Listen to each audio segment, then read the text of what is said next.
Muito boa noite, seja muito bem-vindo, seja muito bem-vinda a mais uma gravação do nosso podcast Fiz Insight, um projeto onde eu falo que você tem que ouvir na lata, doa quem doer, sempre baseado nas melhores evidências científicas disponíveis. E hoje a gente vai falar sobre tratamento não cirúrgico da hérnia de disco.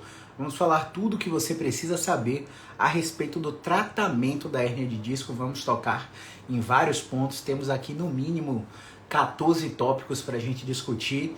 Então senta nessa cadeira aí, porque já já a nossa convidada vai entrar, né? Hoje a gente convidou a doutora Sara Lustosa, direto do Pará.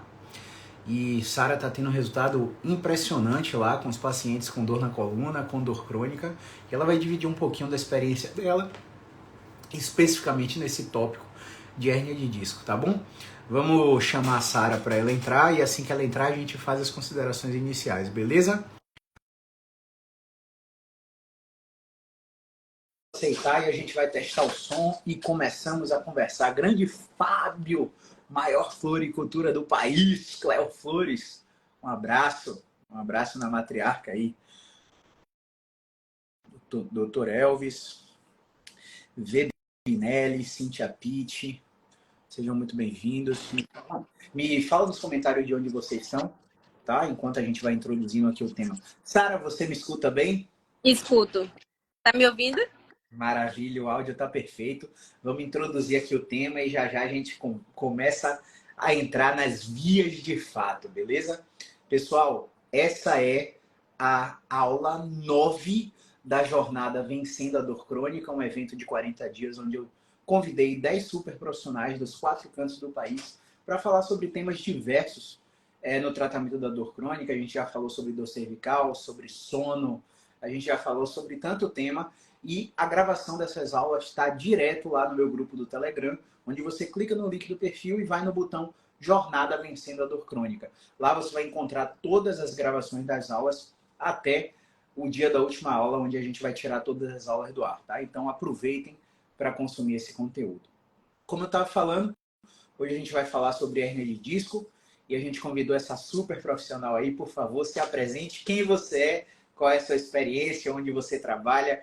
Diga quem é você, como você escolheu a fisioterapia. A palavra é sua, tá, Sara? Oi, gente. Boa noite. Obrigada, Caio, pelo convite da live. Meu nome é Sara Lustosa, sou de Altamira, Pará. Trabalho com dor, né? E eu entrei no mundo da fisioterapia através de uma frustração, né? Machuquei o joelho e da fisioterapia nesse mundo da dor. Então, sei na pele o que é estar com dor, estar frustrado porque queria estar fazendo alguma coisa ou não. E, resumidamente, eu acho que é bem isso. Sentiu na pele o sofrimento, né? É uma história, resumidamente, bastante parecida com a maioria dos profissionais que a gente convidou, né? Quem sabe do início aí, quem acompanhou os vídeos iniciais lá do meu canal do YouTube, percebeu que eu fui um atleta de karatê por certo tempo em alto rendimento, até ter uma pubalgia e nenhum ortopedista dessa Bahia conseguir resolver o meu problema, e eu descobri que a profissão de fisioterapia existia, né? E aí eu decidi que ia estudar isso porque eu não queria deixar nenhum atleta sofrer com esse sintoma, né? Sintoma que desencadeava no ato sexual, em subir um degrau de escada, eu senti uma dor excruciante. Então, é uma história muito parecida e eu noto que muitos profissionais que hoje têm determinado sucesso, é claro que é relativo, né? Eles sentiram na pele a necessidade de serem fisioterapeutas. E hoje a entrega deles aos pacientes anos depois proporciona um resultado justamente, eu acho, pelo skin the game, né? Ter sentido que precisou do processo e não se colocar numa posição de entregar um tratamento passivo que a gente sabe que não vai resolver coisa nenhuma, né? Algo a declarar sobre isso, grande Sara? É exatamente isso. Exatamente. Quando eu descobri que eu poderia ter sido muito ajudada, eu fiquei muito frustrada. Eu falei, meu Deus, eu vou para essa profissão para eu não cometer o mesmo erro. Porque eu nem fui tocada eu só fui olhada. Não que a gente tenha que sempre tocar, né? Mas no meu caso, que era um rompimento de ligamento, dava para ter feito muita coisa. E aí foi parcial, a pessoa não me deu o mínimo suporte, não fez uma gavetinha. Depois foi total. Eu só descobri que tinha sido parcial quando já tinha sido total. E eu tava com competição marcada de balé em Joinville, com solo, com coisas que eu julgava muito importante. E de repente foi tudo por água abaixo. Quando eu vi que o profissional poderia ter me ajudado muito, eu fiquei muito frustrada mesmo. Foi um ano muito difícil. Eu acho até que nesse ano foi um ano deprê, mas como eu era muito imatura, eu não tive a real noção disso, sabe?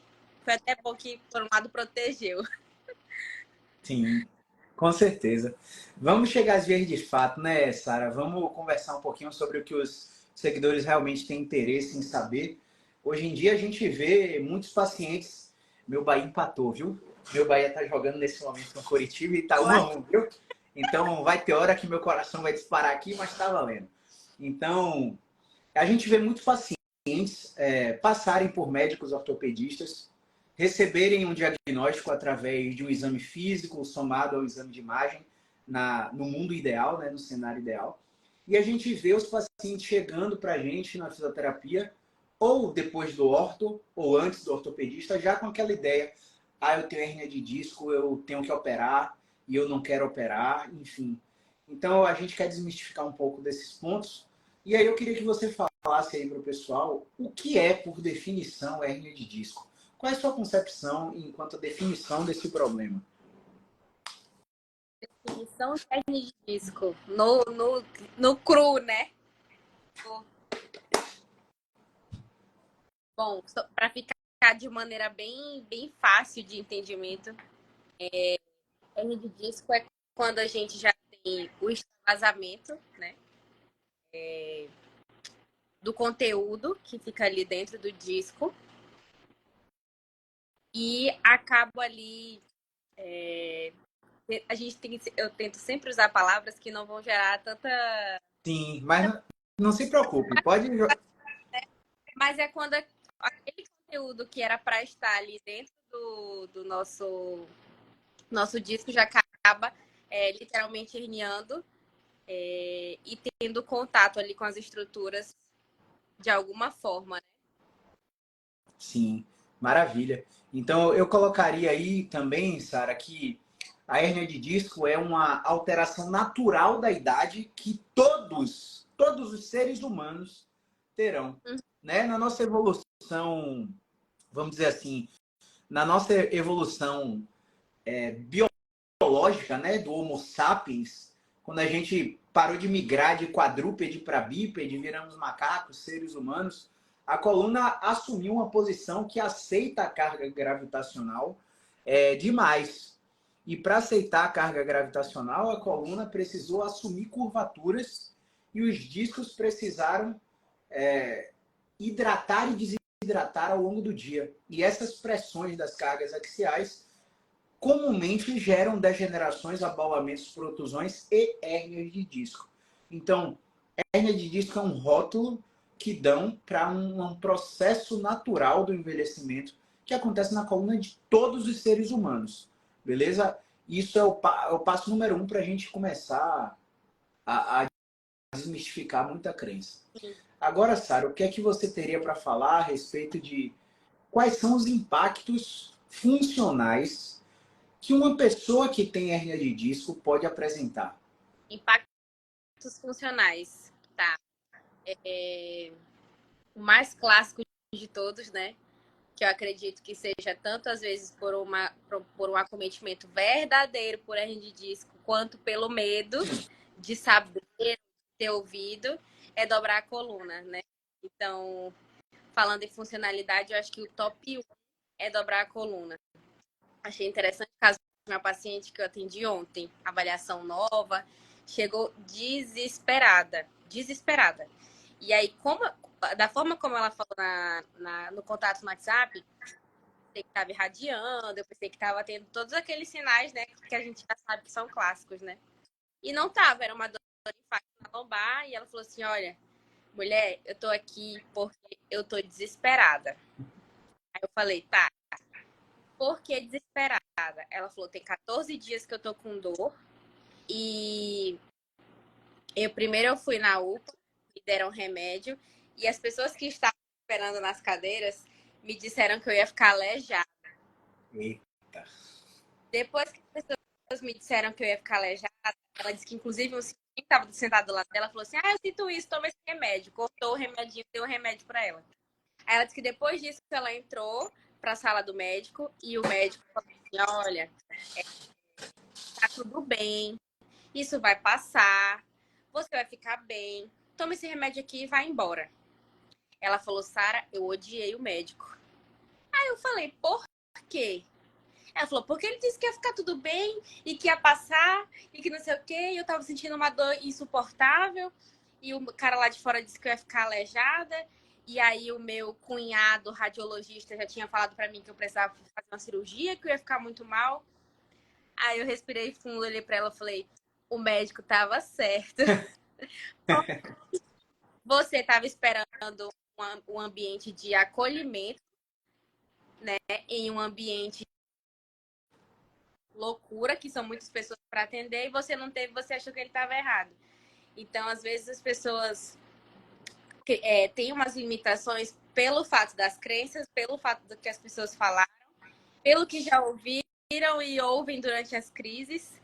Então, tem essa limitação e as limitações de movimento, né? Às vezes a pessoa não consegue colocar a coluna para trás, não consegue literalmente pisar, apoiar o pé no chão. Vamos falar na hora do ato, né? Algumas pessoas não falam e acabam tendo limitações, inclusive, para atos. Não sei se a live se pode falar aqui no Libidinosos. idosos. E funcionalmente falando assim, as limitações são bem grandes, né? Para casos verdadeiros, né? Sim. Mas nada que não seja tratável. Isso aí. Eu costumo brincar que nós, seres humanos, precisamos de apenas duas coisas. Quando não sabemos lidar com alguma situação ou com alguma condição, especificamente na área musculoesquelética, ou precisamos de tratamento ou precisamos de treinamento, né? Se você já tem conhecimento sobre qual é o seu problema, se você já sabe o que é uma hernia de disco, você já sente na pele a limitação funcional que a Sara reportou, você precisa de tratamento, né? Agora, se você não conhece nada, né, você precisa de treinamento. E esse treinamento também faz parte da consulta do fisioterapeuta. A gente vai treinar você e educar você para entender o seu problema, para que você faça adaptações no período de uma crise de hérnia que são necessários, que são aceitáveis, que são comportamentos funcionais adaptativos inicialmente, mas que a gente vai fazer com que depois você não se torne um cara com comportamento funcional mal adaptativo. A gente vai falar um pouquinho sobre isso depois. Mas ainda nesse ponto de impactos funcionais e simplificando para a população leiga, se sua hérnia de disco for, por exemplo, no pescoço, você pode ficar impedido de rodar a cabeça, de olhar para cima, de olhar para baixo. E qualquer simples movimento, por exemplo, olhar o retrovisor do seu carro, pode transferir uma dor excruciante para o seu braço, dificultar a apreensão da mão. Você fica deixando caneca e copo cair o tempo todo e você não sabe por que é. Às vezes você está com uma dor excruciante no ombro e não sente nada na cervical. Vai em ortopedista, faz ressonância no ombro, vai no fisioterapeuta, fica fazendo choquinho, calorzinho, alongamento para o ombro, exercício pendular de Coleman. Mano, tem uma raiva quando eu vejo o paciente fazer isso. Meu Deus do céu, que clínica que você está fazendo fisioterapia? Aí beleza. Só que, na verdade, nesse caso, né, o problema está vindo da cervical, mesmo que a queixa não esteja lá. E em muitos casos isso acontece. No caso de uma hernia de disco lombar, por exemplo, você, como a Sara falou, pisar, jogar o peso na perna. Você pode ter uma disfunção de descarga, que é natural, né? Você começa a proteger o membro. E quando a gente vai fazer perimetria, colocar a fita métrica na sua coxa, A gente vê que um lado está mais fino do que o outro. Aí, se um educador físico olhar, meu Deus, você está com atrofia, tem que fortalecer. Como é que vai fortalecer com a disfunção de descarga? Não tem como. Esquece fortalecimento da sua vida, não é fraqueza que causa isso, tá? E a gente pode até conversar mais sobre isso depois. Agora sim, Sara, quais são as opções de tratamento que um paciente nessa condição pode apresentar? O que, assim, no geral, não só o nosso, mas no geral, o que é que esse cara tem de abordagem de tratamento para combater esse problema? O que que ele tem? Sim, no mercado aí. Sua mãe não tem Sara como fisioterapeuta, teve uma crise de hérnia. Para onde que ela pode ir? No natural. No natural, eu acredito que olhando aqui o meu cenário da minha cidade, o que primeiramente as pessoas fazem? UPA. Meu Deus, dou muito forte UPA. Aí, depois da UPA, entra uma beta-30, um tramal, entra um meloxicam, entra uma pregabalina, dipirona, buscopan. Aí, Sim. depois disso, ortopedista. Aí vai no ortopedista, exame de imagem, ressonância, tomografia, enfim. E mais uma caixinha de remédio. E aí, depois, muito depois, que não passa, ou então que melhora, mas que ainda fica aquela coisa chata, as pessoas procuram o fisioterapeuta.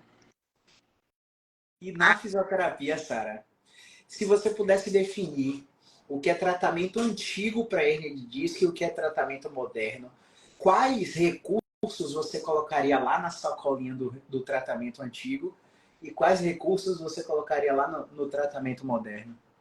Recurso antigo, Sim. muito fácil. Ultrassom, choquinho, ventosa, meu pai, ventosa, que mais? Ultrassom, choquinho, ventosa, gelo. E eu falo gelo, que é sério, as pessoas. Eu já trabalhei numa clínica que a gente fazia gelo, tá? Quando eu era estagiária. O paciente chega aqui queimado de gelo. De gelo. Pronto, eu já atendi um paciente queimado do infravermelho. A pessoa colocou tão perto que queimou. E eu já atendi paciente queimado de ventosa, acredite se quiser. Com as bolhas que a pessoa deixou mais de 20 minutos. Vou colocar também no artigo, não levar em consideração o aspecto biopsicossocial do paciente. Ah, tá fraco. Olha só para o físico, olha só para osso, músculo e às vezes nem isso, né? Tá fraco, tu tá torto, tem problema postural.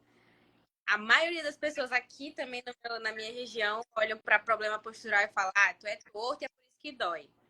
Tu tem uma escoliose, a famosa escoliose. Tu tem uma escoliose, dói por isso. E a postura. Então, colocaria essas coisas.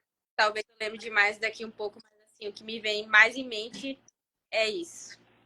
Agora, ó, antes de você falar do tratamento moderno, eu quero que vocês que estão aqui assistindo a live, nessas situações que a Sara reportou de tratamento antigo, vocês já se pegaram nessa situação?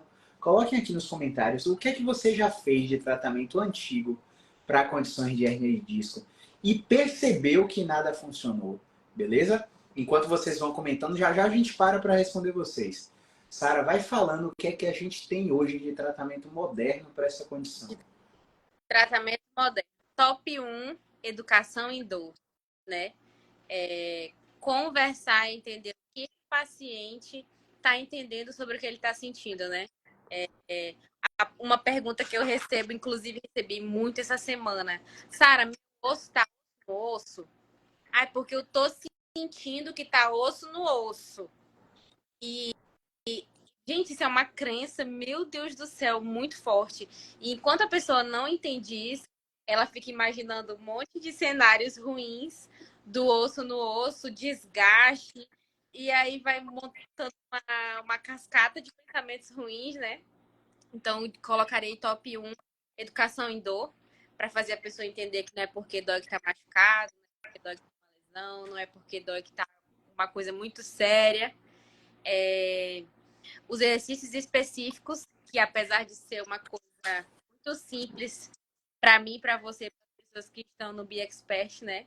Mas muita gente não faz ideia do que é isso.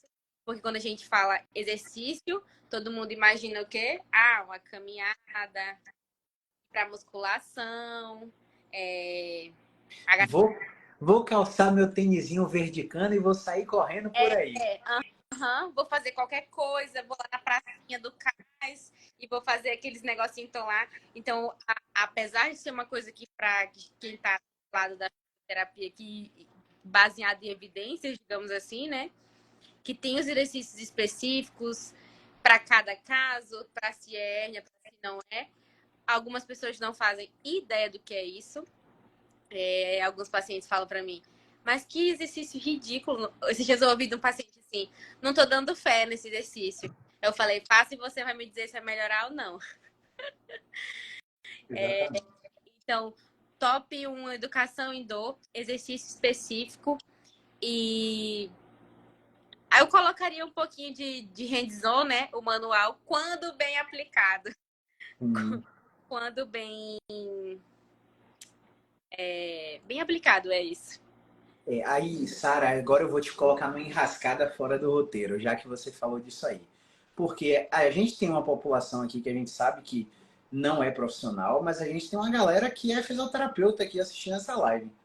E aí você citou 3 ferramentas, e assim, eu super concordo com você, como padrão ouro de tratamento. Exemplo, na aula de sono que está lá no nosso Telegram, o Gabriel trouxe conteúdos riquíssimos para você entender como regular o sono e por que o sono faz você controlar a dor.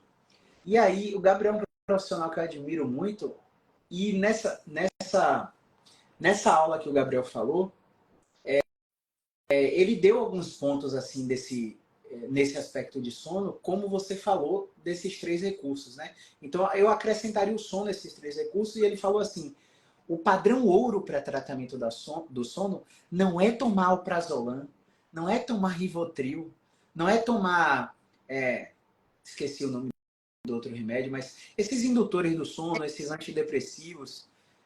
O padrão ouro para tratamento do sono é higiene do sono, Sim, alteração comportamental. sim, Então, quando você vai no neurologista, no psiquiatra, e ele bota o remédio logo de cara, tá tudo errado. sim. Primeiro você tem que tentar a TCCI, que é uma terapia cognitivo comportamental para insônia. E aí, quando você falou isso, eu fiz essa analogia, porque quando você falou isso dessas 3 intervenções, e principalmente da terceira, da terapia manual, você falou quando bem aplicado. E como tem fisioterapeuta aí, tem muito fisioterapeuta que segue a gente que é osteopata, que é quiropraxista. E assim, nada contra.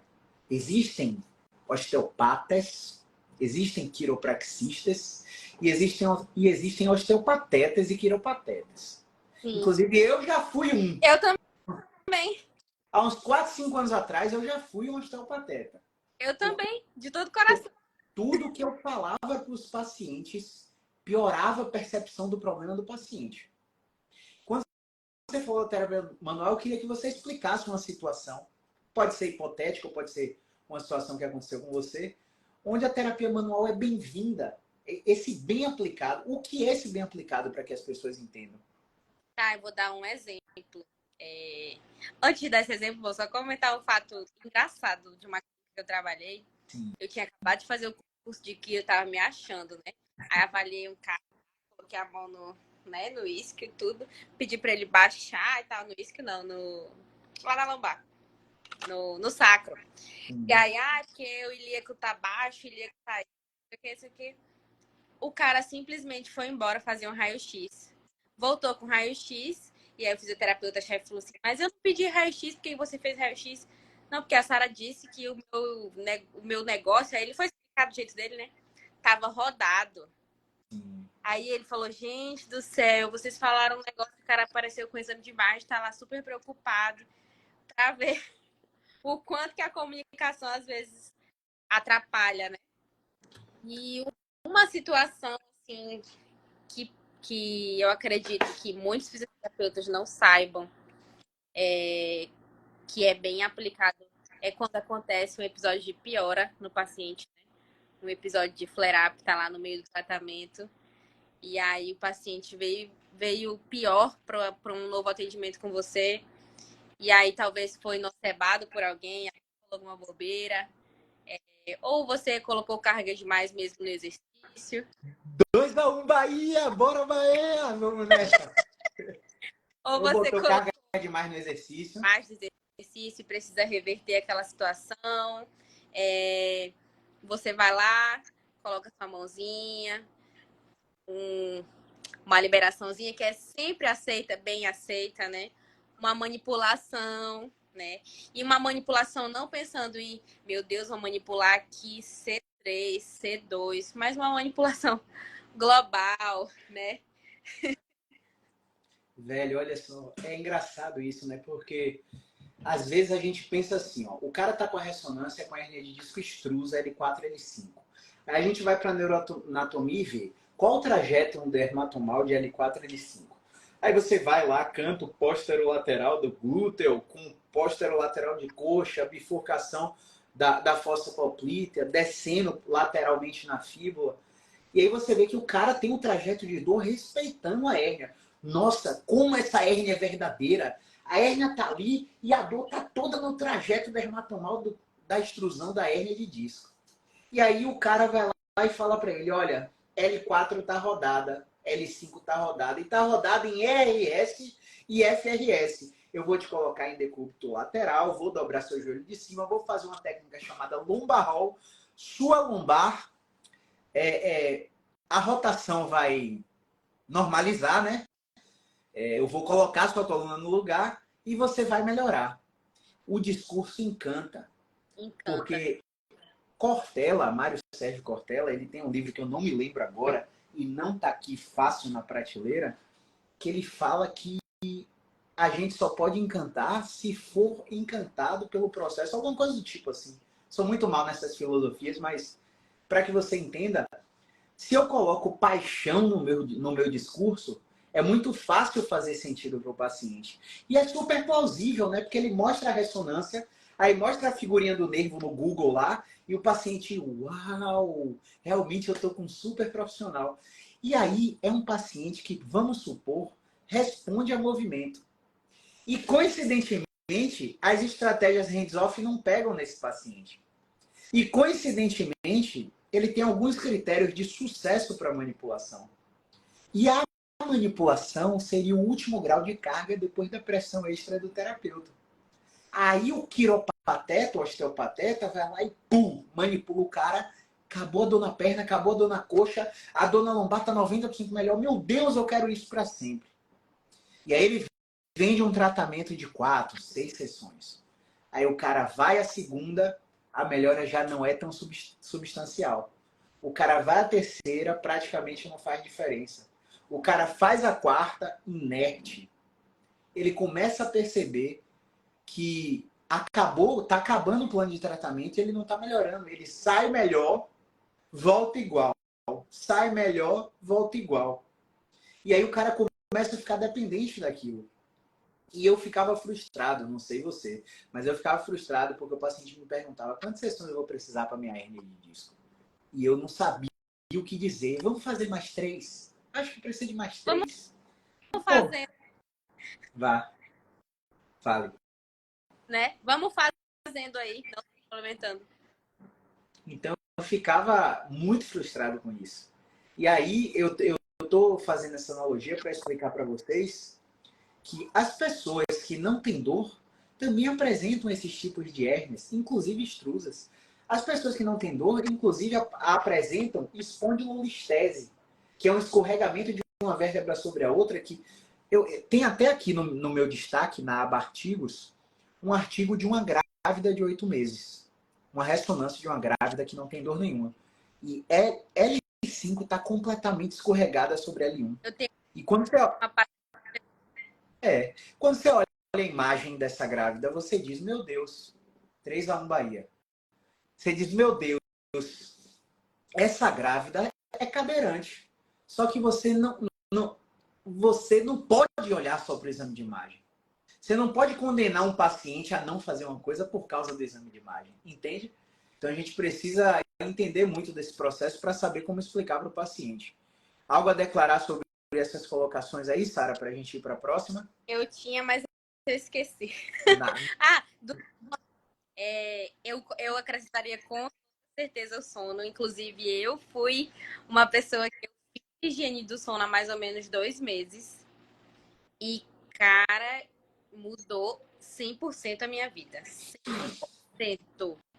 Coisas assim que besteira pra gente de hoje, né? Reduzir tempo de tela, luzinha amarela, a luz branca, não comer na cama, não estudar na cama, não ficar mexendo no celular na cama. Enfim, com certeza, com certeza. Se quiserem mais insights como esse que a Sara passou, completos, volta para o Telegram para assistir a aula com o Ah, Gabriel, tá? Que tá eu muito importante essa aula. Ó, Diego Ferreira da Silva. Tenho hérnia de disco há muito tempo já. Não sei precisar quantos anos. Agora tenho 33 anos, mas enfim, eu trato minha hérnia com musculação e alongamento. Tenho vida normal. Gostaria de saber se terei algum problema ou posso continuar com esse tratamento. O que é que você tem a dizer pro Diego, Sara? Diego, se tu não tá sendo incapacitado, continua. A gente não pode dizer que tu nunca vai ter um problema, né? Porque dor de coluna não escolhe cor, não escolhe idade, né? A gente não sabe qual é o teu contexto de vida, se tu tem histórico de dor, como é esse histórico. Então, se tá tudo bem fazendo musculação, continua. Até porque sedentarismo e repouso não vai te ajudar em absolutamente em nada. Mas se por acaso algum dia você sentir dor, procurar quem saiba tratar o mais rápido possível. E aí, Diegão, complementando essa resposta da Sara, vê bem, você provavelmente é um assintomático. Você deve ter tido algum episódio que fez você descobrir essa hérnia através de um exame de imagem, mas rapidamente, ou pela história natural, ou alguma medicação, ou seu próprio estilo de vida controlou seu sintoma e você é uma pessoa ativa. Por você ser uma pessoa ativa, o seu sistema nervoso central já está acostumado a liberar analgésicos na sua corrente sanguínea. Isso aí faz com que você se mantenha sem dor. Então, o time que está ganhando, a gente diz que se mexe sim para melhorar outros aspectos. Por exemplo, se você já é ativo no nível de exercício físico, eu preciso te deixar ativo no nível de não exercício físico. Caio, como é que é isso? Acrescentar à sua rotina 6 andares de escada. Ou acrescentar à sua rotina 7.000 passos diários. Beleza? Como você conta, relógio inteligente, celular no bolso com qualquer aplicativo de pacer para bater a quantidade de passos ou a quantidade de escada. Aí você vai aumentar uma coisa que a gente chama NEAT, né? Que é o Non-Exercise Activity Thermogenesis, que é tudo que você faz fora do nível de exercício físico. Isso aí vai agir numa outra via do sistema nervoso central para fazer com que você controle dor. E você vê como as coisas são básicas, as coisas são impossíveis de se superfaturar no sistema de saúde. E mais ou menos por isso que eu acredito, não é certo, não é errado, que não são veiculadas informações como essa. Mas estudos científicos que já foram publicados na maior revista de dor do mundo, a PEN, mostrou que indivíduos que acrescentam 7 a 10 mil passos na sua rotina têm mais habilidade no sistema nervoso central de controlador. E é uma coisa que é só você calçar um sandália ou até descalço mesmo fazer, né? Alô, Arci, minha mãe aí, viu? Meu Deus, como eu já tomei esses remédios e não adiantava. Ó, Vanessa Andrade estava com a dor forte no braço esquerdo e logo após realizar uma ressonância de coluna cervical, descobri que a hérnia está tocando no nervo que liga meu braço. Nossa, muita dor. Estou fazendo pilates. Foi o que melhorou, porque as fisioterapias onde eu realizava não fazia efeito. Alguma coisa para falar para Vanessa aí? Vanessa, polêmico. Por quê? Pilates nem sempre é um recurso ideal de primeiro contato para quem está com uma dor verdadeira por hernia de disco. ponto positivo, se você melhorou com o movimento, né? As chances de você conseguir melhorar ainda mais ou tratar totalmente essa dor, que eu não sei qual é o nível que ainda dói, te incomoda, né? São muito grandes, né? Com os movimentos específicos aí é capaz de conseguir zerar. E a grande chance, Vanessa, é que essa sua hérnia também é a falsa, né? Não é a verdadeira. Porque você responder, talvez essas fisioterapias que você fez realmente não foram eficazes, mas o repertório de movimentação do Pilates é muito vasto, é muito grande. Isso vai fazer com que o seu sistema nervoso sofra um processo que a gente chama de habituação. E isso ajuda a controlar a dor. E se você respondeu assim, bem com Pilates, time que está ganhando se mexe sim, acrescente o net, né? Acrescente ou escadas ou caminhada para melhorar ainda mais a habilidade do seu sistema nervoso controlador, beleza? E a ressalva que a Sara fez é porque realmente não é comum. Geralmente, quando é uma crise de hérnia de disco, quando o paciente descobre uma hérnia de disco, não é o Pilates que vai resolver o problema. É a fisioterapia especializada, né? Na área musculoesquelética ou na área de dor. A partir da melhora nessa fisioterapia, o Pilates fica sem restrições. Porque eu não sei se você já deve ter percebido, mas no Pilates, alguns movimentos são inertes, outros são provocativos, mas você não fica pior, outros são maravilhosos para fazer. Então, essa dicotomia da sensação na execução do exercício é o que a fisioterapia especializada procura. O que faz bem para você especificamente, para colocar só aquele grupo de movimentos e não um repertório protocolar de um Global, né? conceito. Uma coisa global, né? Exatamente. Ó, tem mais gente falando aqui, tem mais uma. E aí a gente segue o roteiro, tá? Vebinelli, banheira de gelo com certeza, tratamento antigo que ele estava falando. Dona Fátima, foi minha paciente aí. Dona Tem um Fátima, crossfiteiro aqui. gelo, ultrassom, infravermelho e acupuntura. Meu Deus, hein, Dona Fátima? Meu Deus, choquinho também, tudo paliativo, ó. Ave Maria. Vebinelli, sou atleta de crossfit, tenho hernia de disco, com a extrusão, mas sem pinçar. Quando consultei o ortopedista, recebi a trágica notícia que não deveria treinar nunca mais. Clássico. Esse é clássico. Ai, meu Deus do céu. O que é que você tem para falar pro Vitor? Troca de médico. Sara Vitor. como proprietária de uma box de crossfit, tá? A maior box do Pará é dessa garota aí, viu? O que é que você tem para falar? Vitor, troca de médico. Ainda mais para um crossfiteiro, porque geralmente crossfiteiro é fiel de segunda a domingo, se deixar, né? Acho que ele não levou em consideração aí Vitor como atleta, né? Isso já é um prejuízo para o atleta muito grande, porque a gente nunca quer parar de treinar. Mas, Vitor, se tu tá conseguindo levar uma vida sem dor, fazendo todos os movimentos, sem rigidez, um toshubá, um clean pesadão, um snatch pesadão, ó, continua. Se sentir alguma coisa que antes era muito normal, né? Alguma incapacidade, e aí procurar o tratamento especializado, porque infelizmente alguns, não generalizando, ortopedistas, a única recomendação vai ser essa: pare, porque você vai se machucar, você vai se lesionar e vai ficar na cadeira de rodas. A maioria. Olha, aqui em Salvador, a gente já atendeu um cara que é gestor de uma cooperativa de ortopedistas que tem 48 profissionais. E esse cara estava com indicação de cirúrgica por 3 deles.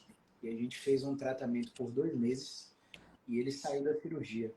E muitos ortopedistas dessa cooperativa aqui me encaminham pacientes depois do resultado desse cara que parece que é diretor dessa cooperativa. E por que eu estou falando isso? Porque eu já tive a experiência de encaminhar pacientes para ortopedistas e os pacientes voltarem muito catastrofizados com o seu problema. Com muito medo, muita hipervigilância, sem conseguir dobrar, com medo de ficar sentado prolongado, comportamento robótico de proteção. E eu tive 2 ortopedistas que mandaram pacientes para mim assim, maravilhosos, sabe? Vou até citar o nome deles aqui para vocês, se vocês forem daqui. Guilhermo Tierno e Tiago Argolo.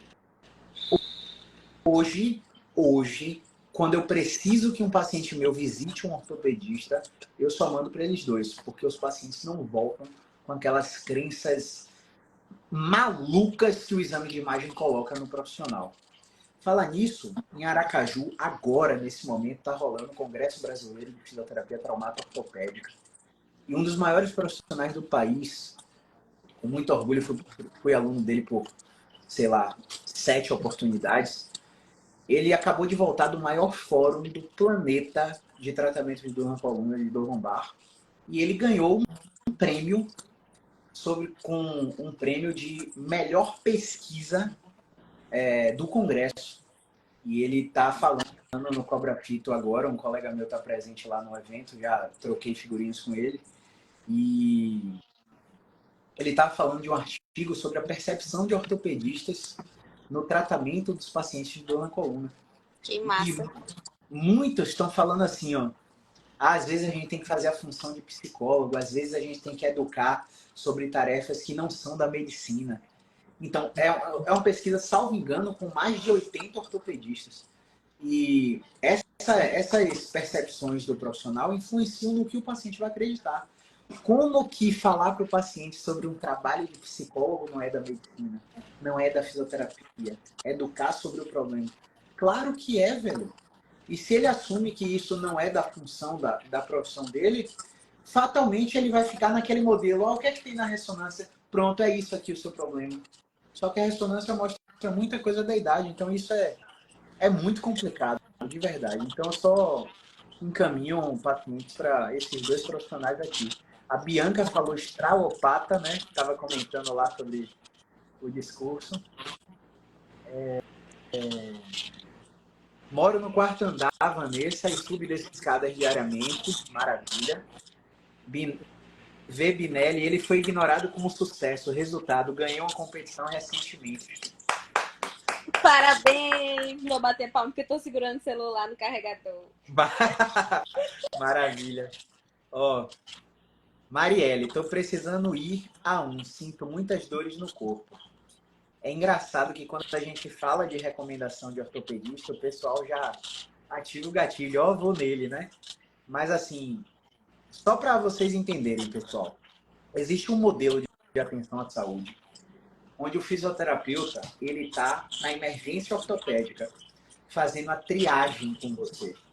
Sabe quando você vai na emergência de hospital passando mal e o enfermeiro te atende primeiro e te dá aquela fita de urgência, na urgência, com aquelas cores, para te dar prioridade no atendimento médico? Existem modelos nos Estados Unidos, Canadá, Nova Zelândia, Austrália, enfim, esqueci aqui agora. Portugal tem também, onde o fisioterapeuta está na emergência ortopédica. E quando você chega lá, meu Deus, eu quero um médico, estou com muita dor. Você passa por uma triagem no sítio. E essa triagem testa seus movimentos para saber se você responde ao movimento. Você respondendo ao movimento, você não vai para o ortopedista, você volta para casa com a prescrição. E você e isso tira 74% dos pacientes das consultas médicas especializadas. Você pode pensar, pô, isso deve ser ruim. Não, isso é ótimo. Porque você custa menos para o seu plano de saúde, para o sistema público de saúde, e você melhora mais rápido do que quem vai no ortopedista primeiro.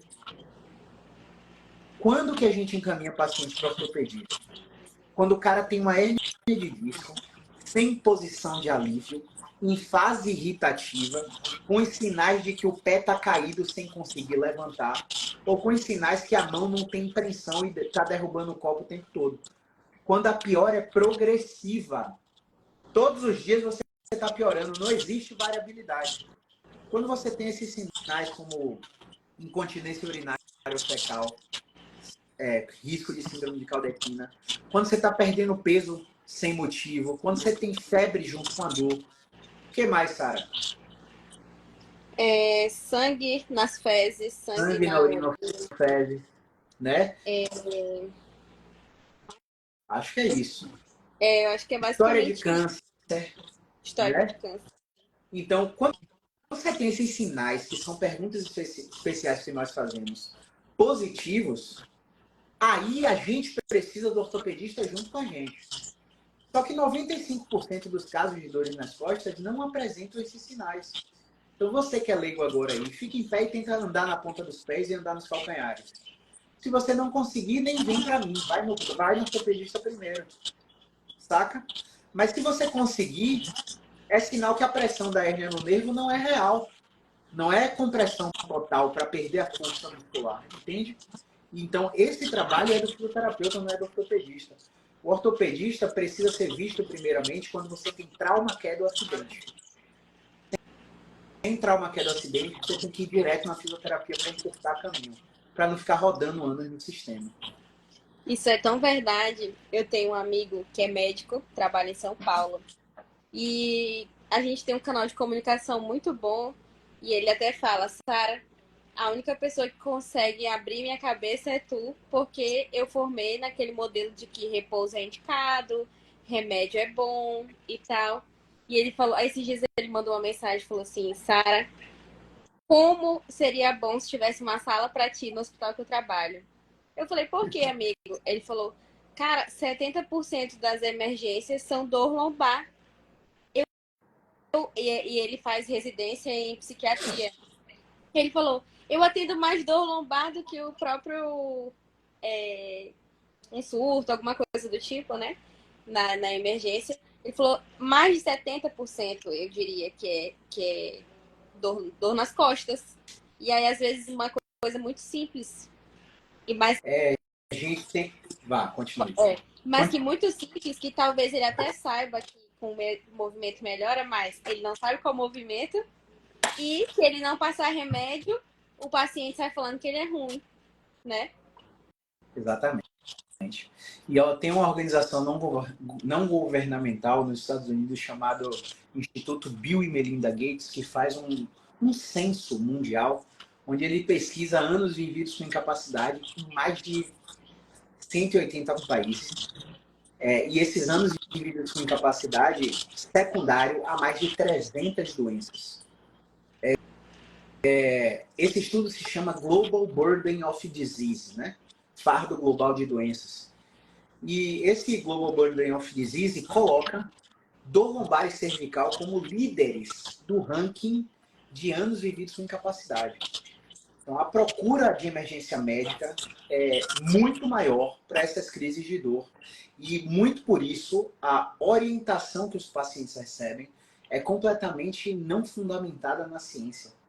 É completamente nocebo. Sara, dá um exemplo de nocebo para a galera entender. Pronto, nocebo. Vou usar o exemplo mais clássico, que é o mais recente que uma paciente minha. Ela estava com uma dor muito forte na coluna. Ela fez o exame de imagem na UPA e ela mandou a foto para um cunhado radiologista. E o cunhado falou, eita, aquele eita, né? Meu Deus do céu, tua coluna já tá osso no osso. Mas tem uma cirurgia para isso. Detalhe, ela tem 36 anos, ou é 34, alguma coisa assim. Mas tem uma cirurgia que em 2 meses tu tá zero. Mas tu não vai poder mais trabalhar, tu não vai mais poder pegar peso, tu não vai mais poder fazer isso, fazer aquilo.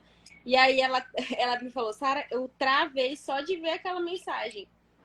Então isso aí é um nocebaço, né? Outro exemplo, Sara, sua coluna está degenerada, você tem... Uma paciente minha, foram 2 períodos de tratamento, o primeiro período de 2 meses, o segundo período de 3 meses, e o intervalo entre esses períodos foi de 6 anos, salvo engano. Quase 6 anos. 5 com certeza. Porque quando eu atendi ela, eu estava na Fluir, na Pituba, e quando eu atendi ela de novo, eu já estava aqui no Wall Street, na Paralela. Então, tem um intervalo de 5 anos, quase 6 anos. Por que eu estou falando isso? Porque o primeiro episódio foi um episódio de uma crise de dor lombar com imagem de hérnia de disco. E a gente começou a prescrever exercício, 2 meses, exercícios específicos para a condição dela. 2 meses ela ficou muito bem, teve alta. E nessa segunda ocasião, ela estava em crise, eu estava em Belo Horizonte, e o marido dela não queria que eu atendesse ela online, queria que fosse presencial. Só que ela sabia que eu já estava atendendo online desde a pandemia e que a demanda estava grande. Ela queria, só que o marido não deixou. Tá tendo algum vídeo aí, você tá preocupado? Não, aqui pra mim tá tudo bem. Peraí, deixa eu ver aqui. Será que o ruído é meu? Quando eu tô Ah, eu acho que falando, agora melhorou. tá sacolejando quando eu tô falando. É, Eu não sei o que é não, tá, gente? Mas tá dando pra mas ouvir aí, né? aqui tá tudo certo. Pronto. Então, assim, quando eu estava em BH e o marido dela não queria que fosse online, ela fez uma consulta presencial com outro profissional. E esse profissional é um osteopata. E aí ele... É só quando eu falo ruído, velho. Caramba. Sara, tem um botão no seu quadrado de microfone? Tem. Muta seu microfone aí enquanto eu tô falando para ver se muda.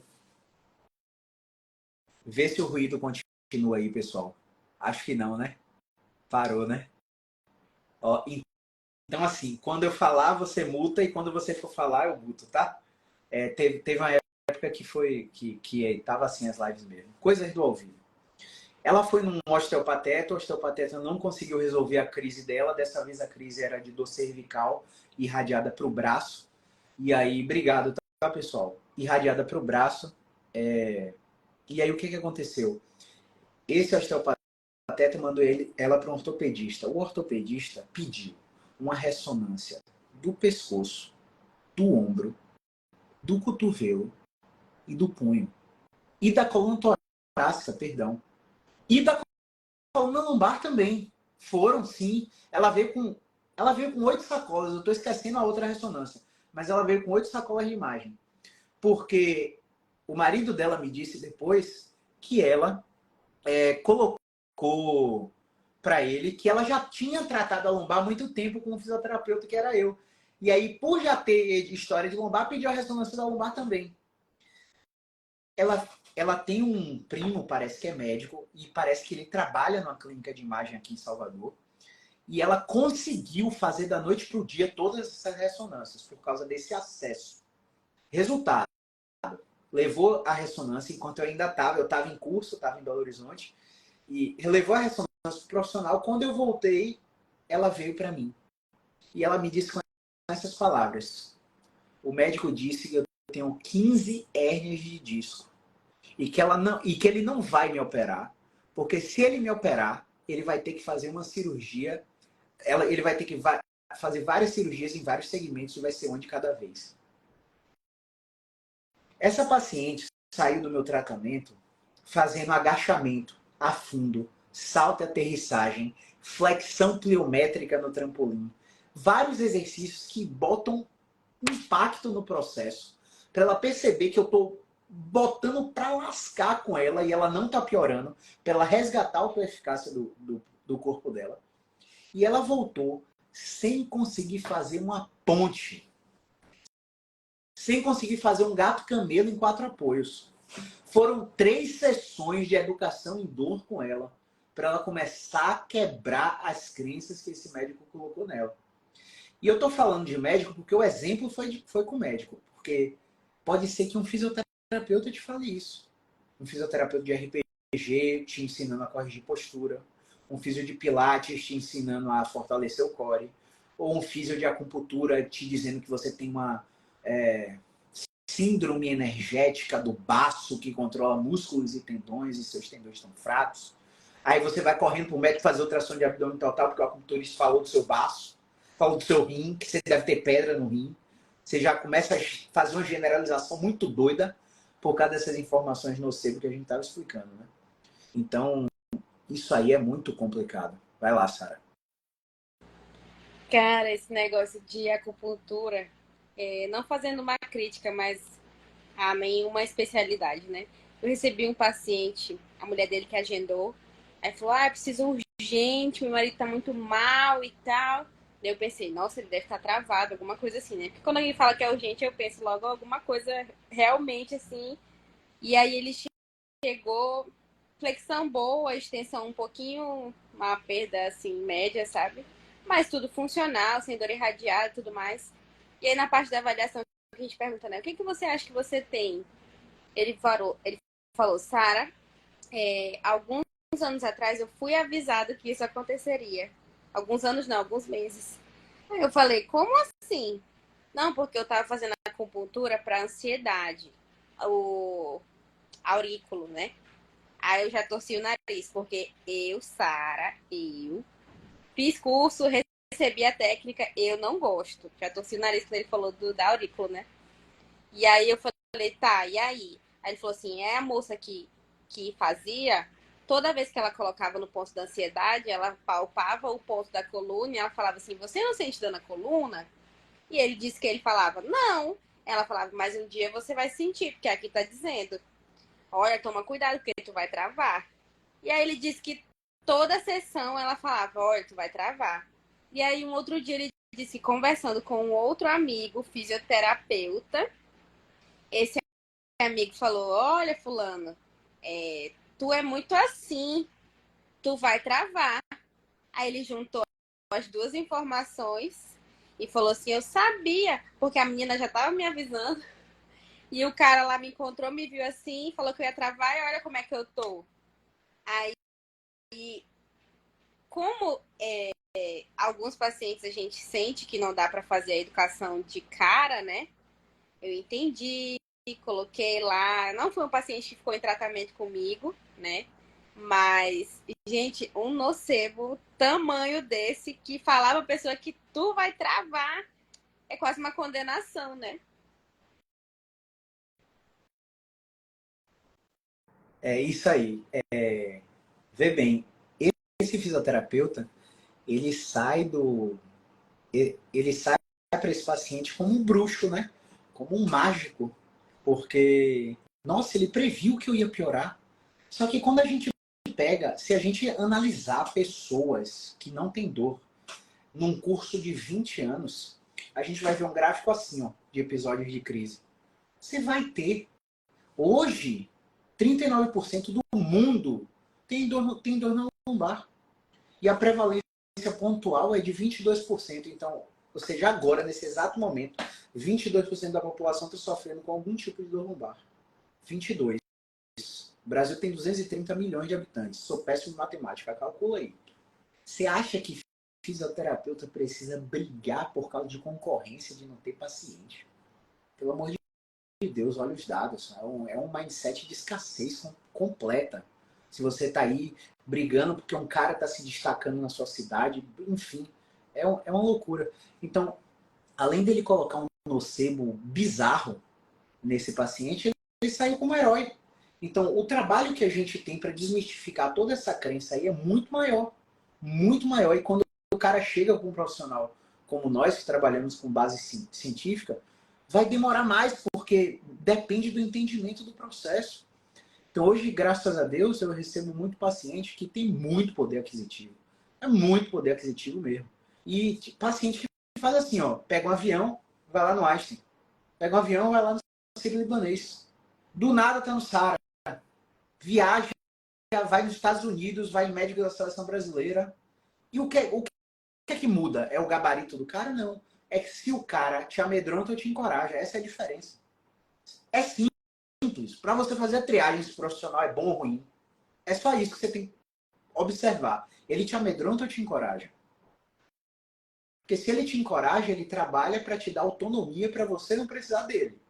Se ele te amedronta, ele trabalha para te estimular a depender dele, a gerar dependência. E aí ele vai te ofertar procedimentos, coisas que dependem dele, e tratamentos passivos, coisas que você deita e recebe.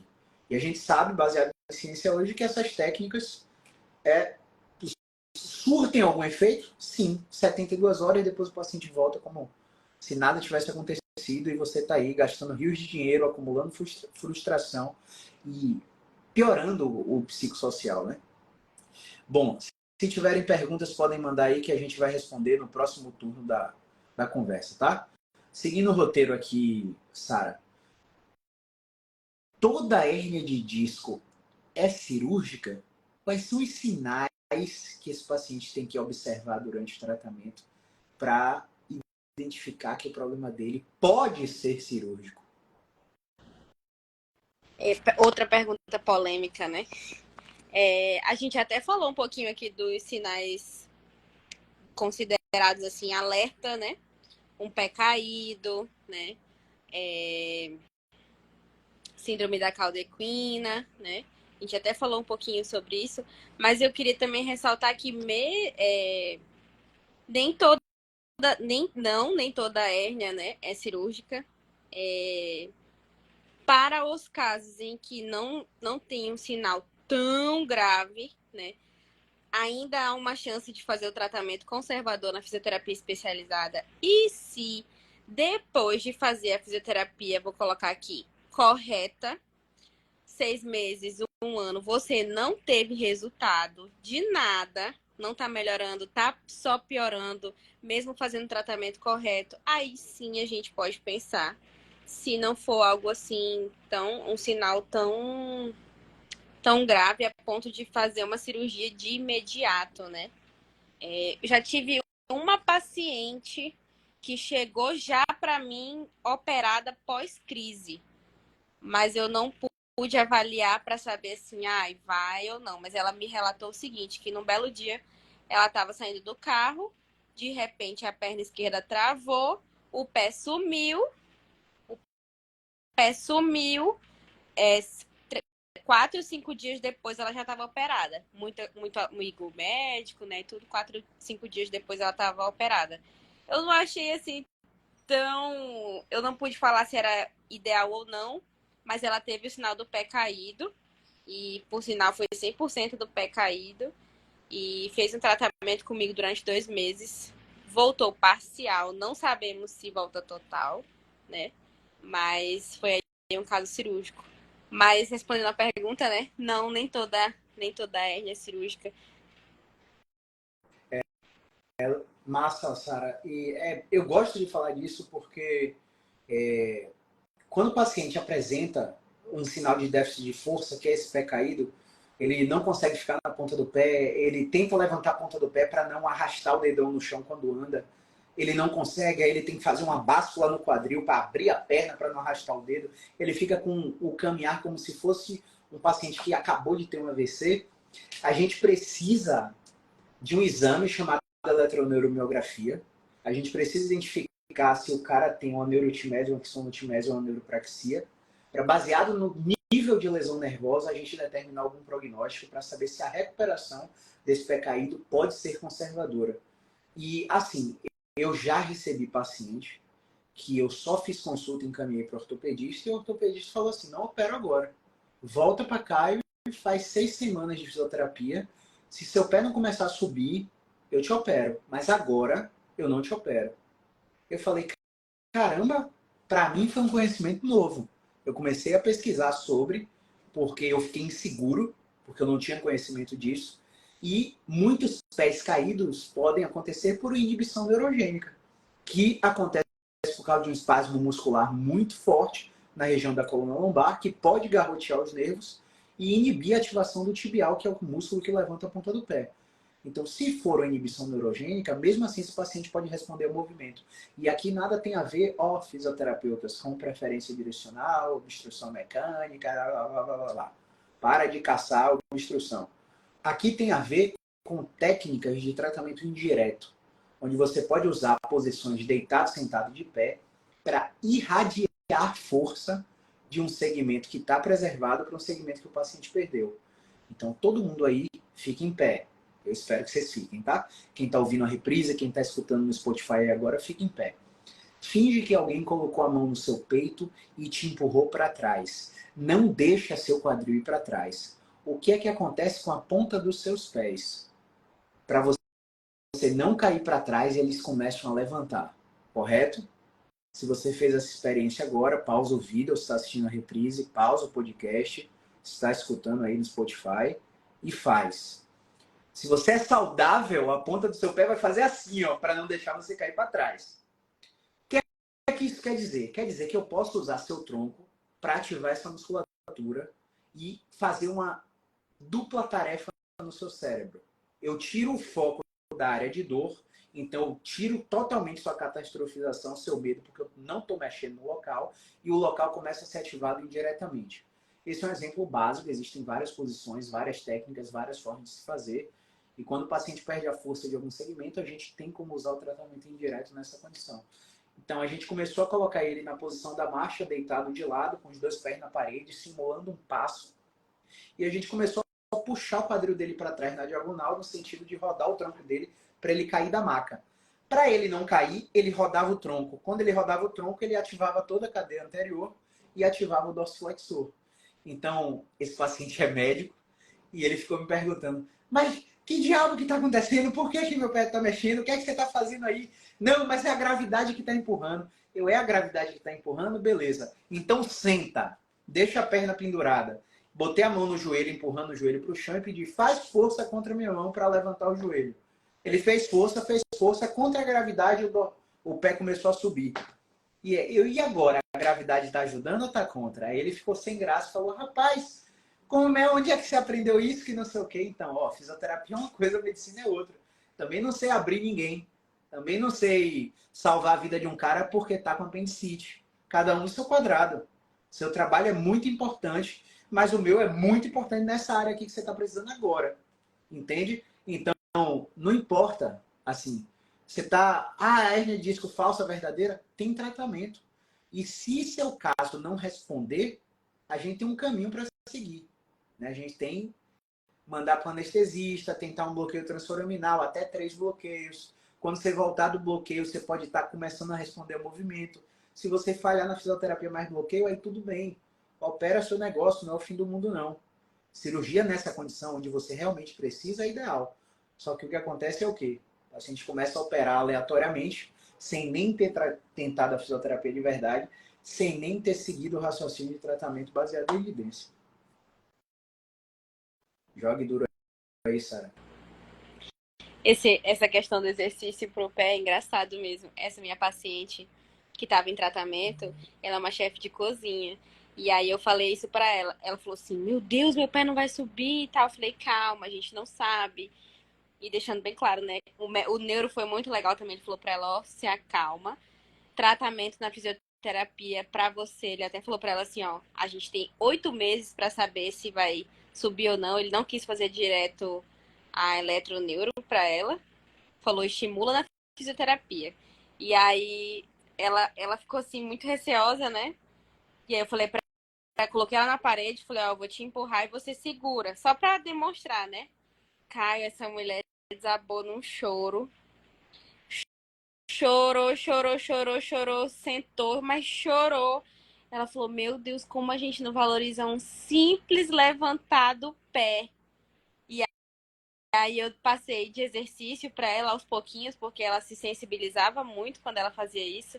E toda vez ela falava, meu Deus, Sara, esse é o exercício mais difícil de toda a minha vida, porque o meu pé não sobe. E aí ela ficava encantada com o fato de isso ser um exercício, porque para quem olha de fora, ou é loucura ou é besteira, né? Exatamente. Que massa, velho. E isso aí realmente acontece o processo que a gente almeja, né? Que é a violação da expectativa.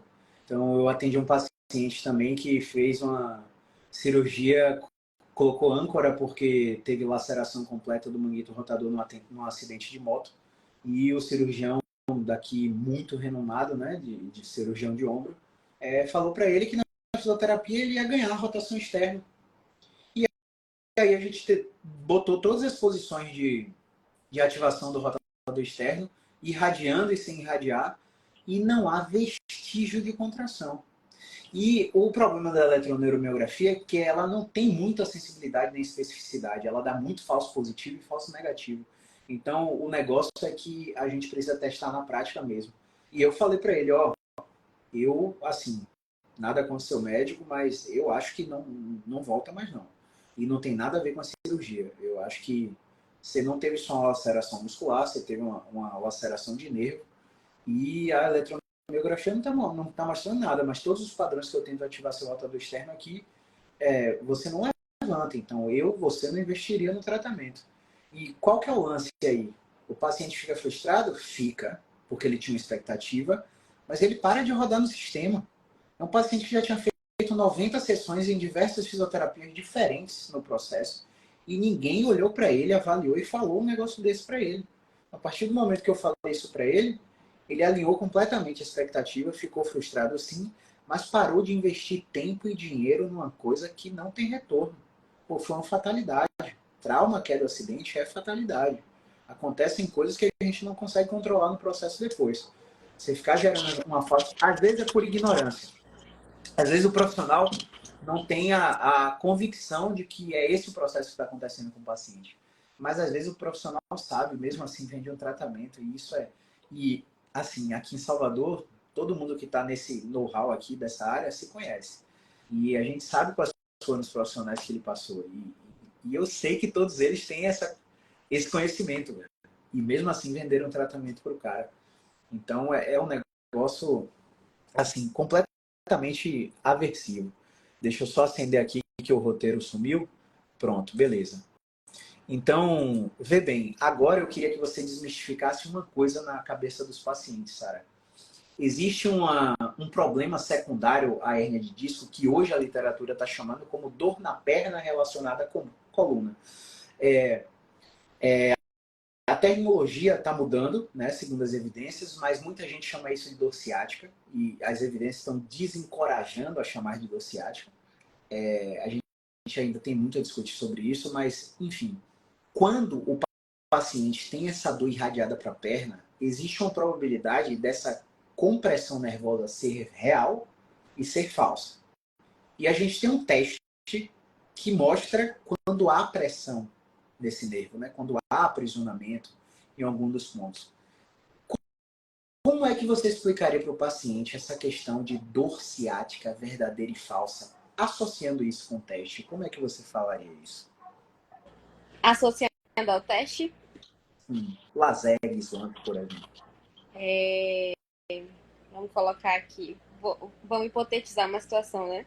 O paciente chegou com dor irradiada para a perna. Quer saber se é ciático ou se não é, né? Isso. Na verdade, já quase chega acreditando que é ciático, né? Todo mundo, 100%. Todo mundo. Tô com uma crise no meu ciático. A pessoa ainda fala assim.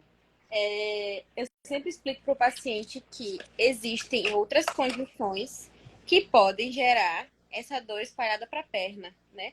Uma dor ali para a coxa, uma dor ali atrás no bumbum, no glúteo, posterior de coxa. Mas que existem alguns sinais que levam a gente a saber se é de verdade mesmo, né? Uma dor culpando o tão famoso ciático. Primeiro, é esse teste, né? O slump teste. A gente coloca o paciente sentado, coloca o paciente numa posição extremamente irritativa, né? Irritativo por quê? Para saber, eu sempre explico para os pacientes também, olha, eu explico depois, né? Faço primeiro, explico depois, falo, olha, tá vendo isso aqui que a gente fez? Isso aqui é como se a gente estivesse estirando o seu nervo. E você viu que sua perna levantou. Pacientes que não conseguem, que tem uma compressão verdadeira, uma dor verdadeira por hernia de disco, alguns nem levantam e outros levantam, mas sentindo uma dor assim insuportável, incapacitante. Então, se esse teste aqui deu negativo, já pode ficar tranquilo, né? Que a acurácia do teste aí é altíssima, né? Então é a primeira coisa que a gente faz, um teste que a gente pode fazer com você, que a gente já tem um norte se é ou não é. Às vezes é até engraçado, eu tenho um paciente que ele tem no laudo da ressonância uma hérnia extrusa, mas ele não tem nenhuma dor irradiada, ele não tem nenhuma perda de força, nada, slump, negativaço, super funcional. E toda vez ele me pergunta, mas eu tenho uma hérnia e agora essa dor que eu sinto não é ciático? Eu falo, não é ciático, porque não desce para sua perna, não passa do joelho, que é outra característica muito forte, né? Aquelas dores que vêm até a dor que vem até coxa, gente, esquece. Dor que vem até bumbum, esquece, não é ciático. A dor do ciático ela é uma dor que, das duas, uma, né? Tem alguns casos que ela se concentra na panturrilha, aquela dor incapacitante mesmo. Eu sempre falo para os meus pacientes, dor por hérnia não é aquela dor que dói hoje, amanhã não dói. Não, eu tava de boa, começou a doer, depois melhorou. Ela não tem essa variabilidade. Se eu te falar de 0 a 10 dói quanto? A pessoa fala 15. Quanto tempo? O tempo todo, toda hora, né? Não, não tem, ela não varia, uma dor incapacitante. Então, voltando pro teste, né? Usando o Slump como exemplo, é um teste que a gente já sabe ali na clínica, né? Que ou ele está sendo o culpado ou não. E não sendo, a gente consegue investigar outras coisas. Isso aí. E outra, às vezes ele tá positivo e depois de uma intervenção ele desaparece, né? Então, classicamente, pessoal, quando você tem tensão no nervo ciático, você não consegue dobrar para frente para alcançar o pé com o joelho esticado. Você pode até dobrar um pouquinho o joelho, você não consegue dobrar. Você não chega nem no joelho. E aí, quando a gente faz esse teste, a gente tem que ter cuidado com isso, porque eu fiz um vídeo sobre dor ciática, tudo que você precisa saber, cerca de 15 minutos, está no feed. Acho que a Sara tem um também. Sara tem até um Reels que viralizou absurdamente, que um médico proibiu o paciente de agachar.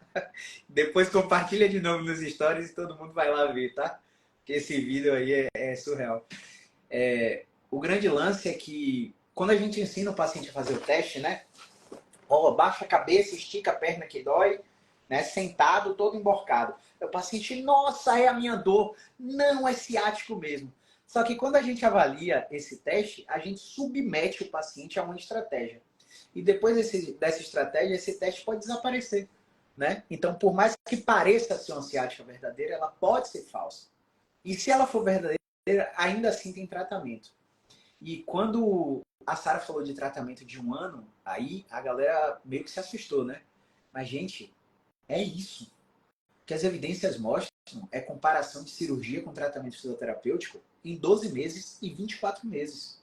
E quando a gente vê os resultados são iguais. A gente tem uma observação. Quem faz cirurgia melhora da dor primeiro, mas não recupera a função. Quem faz fisioterapia fica com a dor por mais tempo, mas recupera a função mais rápido do que quem operou. E aí, quando você pergunta para um vovô que não consegue carregar o neto no colo, se ele toleraria ficar com dor se recuperasse essa habilidade, ou se ele prefere não recuperar essa habilidade e ficar com menos dor, ele fala para você que prefere recuperar a habilidade. Então você precisa dosar se você realmente vai para a cirurgia ou se você vai para a fisioterapia. E um outro paradigma que é importante falar, Sara, é que vou fazer a fisioterapia e se mesmo assim eu precisar operar, sua recuperação vai ser muito mais rápida, porque você fez um pré-operatório. Então, faz a cirurgia e não faz a fisioterapia antes para você ver como vai ser sua recuperação depois. Você vai ter que passar pela gente de qualquer jeito. Eu orientaria que você passasse primeiro para tentar não operar. E caso precisasse operar, você já vai ter um pós-operatório muito melhor do que se não tivesse feito a fisioterapia. Isso é muito importante. A gente falou muito sobre exame de imagem, mas eu queria que você batesse um pouquinho nas crenças mais comuns do paciente com hérnia de disco, né? Você falou também de dobrar, não foi? Falei, Você acha que, falei. você acha que tem mais alguma crença que chega muito no consultório, assim, para a gente tentar desmistificar aqui? Tem o famoso bico de papagaio, é uma crença muito grande. Escoliose é outra. Pegar peso é outra, né? Pegar peso é muito forte, pelo menos no consultório comigo é muito forte. Sobrepeso, né? Sobrepeso também é uma crença muito forte. Não romantizando aqui, porque a gente já entraria num outro cenário aqui para falar de nutrição. Mas estou acima do peso e é isso. As pessoas colocam o sobrepeso como o centro de tudo.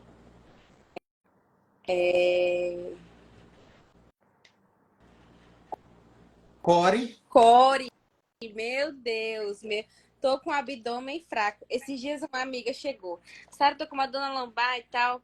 E meu personal falou que eu preciso fortalecer meu abdômen. E ela é linda.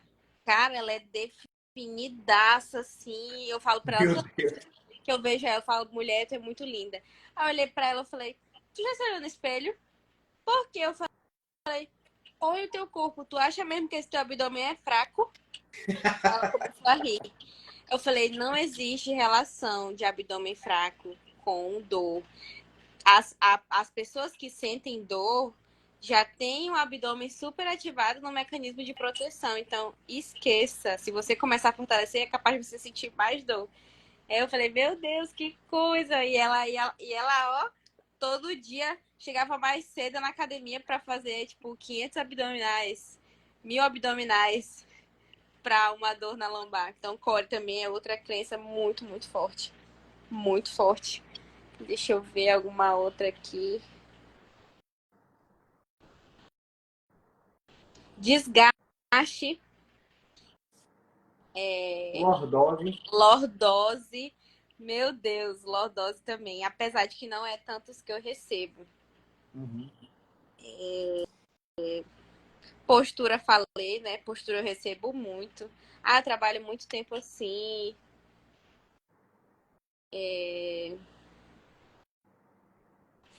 Enquanto você vai lembrando aí, deixa eu tentar bater um pouquinho nessa questão do core também que você Vai. falou. Eu eu atendo a proprietária de um estúdio de pilates gigantesco aqui. PS, ela tem um estúdio de pilates gigante. Ela tem um curso de pilates. Ela tem um curso de LPF, Low Pressure Fitness, você já deve ter ouvido falar. O negócio, ou a barriga negativa, o tratamento para diástase, o vácuo abdominal. E todas as atividades dela eram para pegar meus mini bands no chão do consultório. Eu jogava o mini band em tudo que é canto e pedia para ela limpar, tipo, limpa meu consultório aí, vai, 10 minutos fazendo isso. E eu ia seguindo ela, e aí, como é que tá o abdômen? Ela, Caio, eu não consigo. Você vai continuar pensando que não consegue ou você vai mudar o mindset para como fazer para conseguir? E exaustivo, né? 3 meses exaustivos. Muita disfunção de controle na coluna. Mas o ponto central do tratamento era fazer ela relaxar o abdômen, porque ela cresceu e ela vive há mais ou menos 20 anos nessa área e tudo que ela faz é com comportamento robotizado de ativação abdominal. Aí eu apresentei 3 evidências para ela.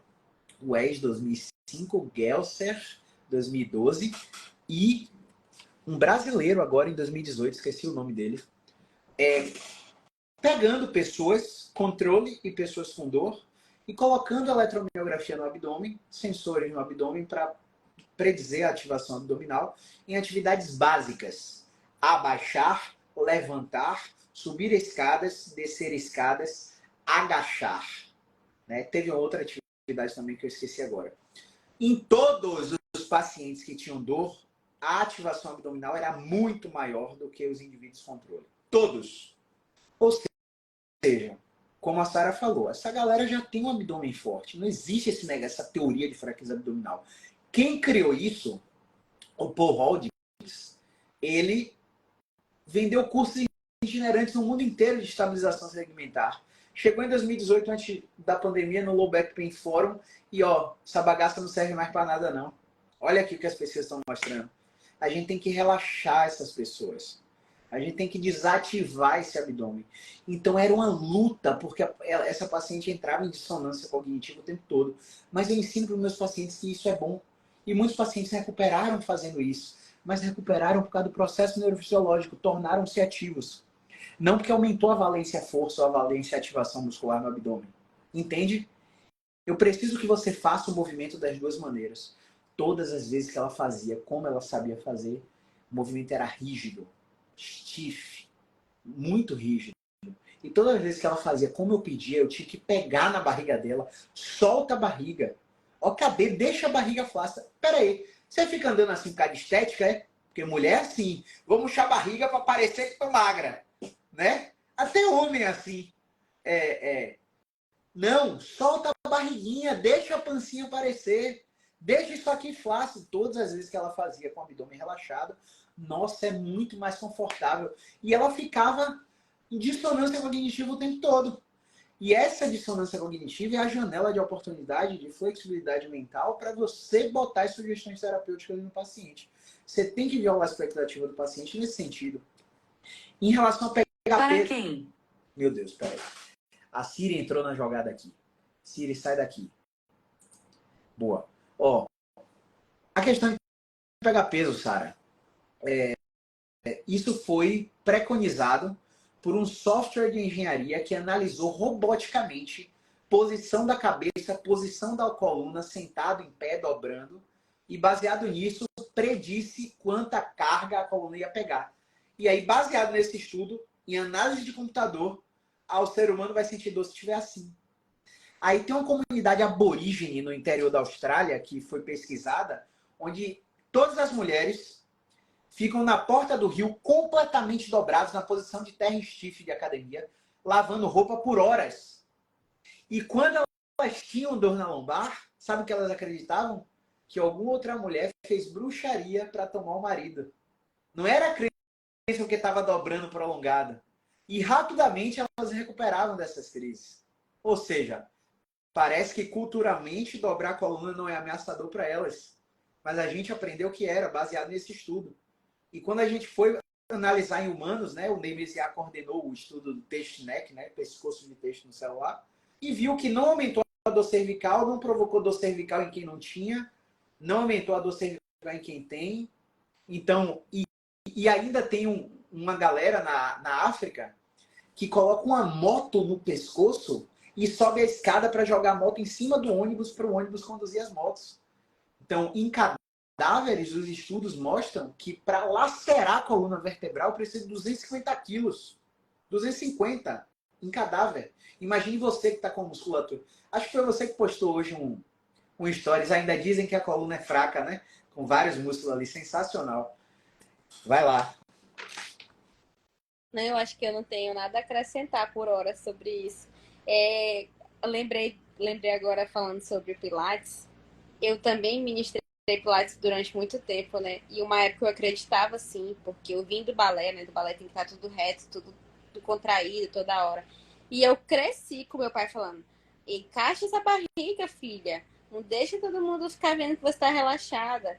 E eu ficava toda hora prendendo. No balé também prendendo. No balé a gente comprava um elástico, colocava um botãozinho menor do que a nossa cintura, que era para apertar mesmo, que era pra gente lembrar de contrair.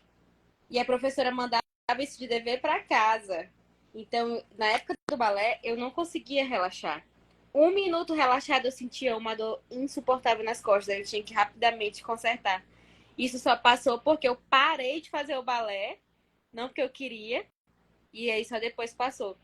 E no Pilates, eu entrei em dissonância cognitiva quando eu li um artigo que dizia que a gente não ativa o powerhouse, o core, naquela respiração profunda e soltar. A gente está com ele ativo o tempo todo, antes mesmo de começar o exercício. E eu falei, meu Deus, e aí a gente está vendendo para o paciente que ele precisa ativar, precisa respirar, soltar, prender para gerar alguma força ali. Então, realmente, são muitas mudanças que algumas pessoas não acompanham, né? Maravilha. Isso aí é a realidade do dia a dia, né?